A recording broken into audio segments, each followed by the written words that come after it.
15 March 2026 રાત્રે 10 વાગ્યાની આસપાસ એક મારામારીની ઘટના બનેલી હતી રાજકોટ શહેર ખાતે, જે અંતર્ગત યુનિવર્સિટી પોલીસ સ્ટેશન ખાતે હત્યાના પ્રયાસ બાબતે ફરિયાદ દાખલ કરવામાં આવી હતી અને તેમાં સામેલ 3 આરોપીઓ અત્યારે સાગર જોગરાણા, ગોપાલ જોગરાણા તથા રવિ જોગરાણાની રાજકોટ શહેર પોલીસ દ્વારા ધરપકડ કરવામાં આવેલી છે। આ બનાવની વિગત કંઈક એવી હતી કે આ કામના મરણ જનાર જે ભાવેશ વણવી છે તેમના દ્વારા અમીર જોગરાણા કે જે આ ફરિયાદના મુખ્ય આરોપી છે તેમના વિરુદ્ધ સિચોડાને લઈને ફરિયાદ કરવામાં આવતી હતી વારંવાર, તથા મરણ જનારના એક કૃપાલીબેન નામના મહિલા જોડેના સંબંધો હતા તથા અમીર જોડે પણ તેને ઇન્સ્ટાગ્રામમાં વાતચીત થતી હોય એને સંબંધનો શક હોય, જે બાબતે ભાવેશ વણવી જે આપણા મરણ જનાર છે તથા મુખ્ય આરોપી જે અમીર જોગરાણા છે તેમના વચ્ચે મંદુક હતું અને તે બાબતે આ ઝઘડો થયેલો હોવાનું પ્રાથમિક તપાસમાં સામે આવેલ છે।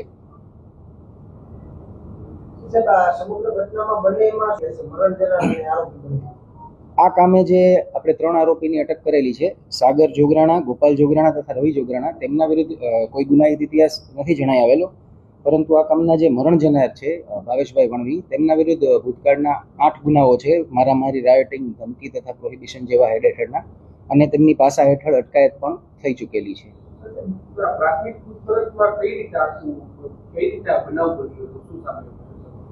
સોરી,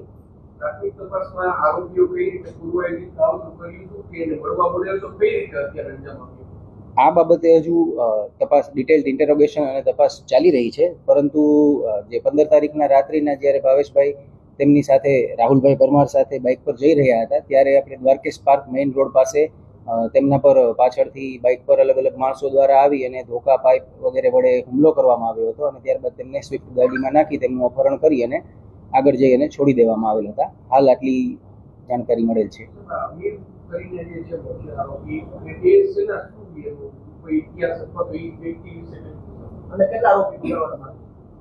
અમીર જોગરાણા ભાડે ગાડી ચલાવવાનું કામ કરે છે અને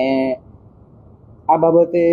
જે તપાસમાં નામ ખુલેલા છે તેમાં મુખ્ય આરોપીમાં અમીર જોગરાણાનું નામ ખુલેલું છે। આ ઉપરાંત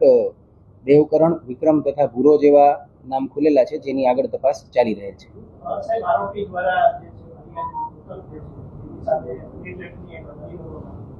જી, યુનિવર્સિટી પોલીસ સ્ટેશન ખાતે એક અરજી કરેલી હતી, જેમાં અમે વિગત જણાવી એ રીતે જ કે કૃપાલીબેન અને ભાવેશ વણવી વચ્ચેના જે સંબંધો હોય તેના આધારે તેમને હની ટ્રેપની ધમકી પણ આપવામાં આવેલી હતી, જે બાબતે અમીર જોગરાણા દ્વારા અરજી દાખલ કરવામાં આવેલી હતી। આ તમામ આરોપીઓની હાલ અમે તપાસ કરી રહ્યા છીએ, વધારે વિગતો આવશે એટલે જાણ કરવામાં આવશે।